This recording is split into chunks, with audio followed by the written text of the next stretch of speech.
ఆయన పాదముల మీద వేసిన ప్రతి బిల్వదళం, ప్రతి పువ్వు నీకు కావలసినదిగా మార్చగలడం. అది ఆయన శక్తి, అది శివ.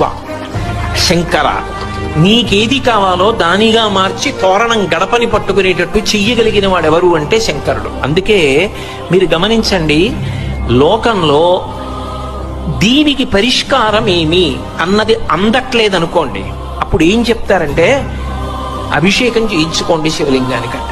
ఇక అది బ్రహ్మ.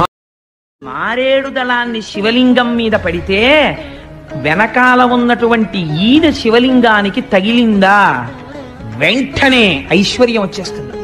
మారేడు దళం బోర్లా పడిందా జ్ఞానం వస్తుంది. రెండూ కూడా ఫలితాలని ఇచ్చేస్తాయి. అందుకే మారేడు దళంతో శివార్చనకి అంత విశేషమైనటువంటి ప్రఖ్యాతి.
Arunachalayeshwara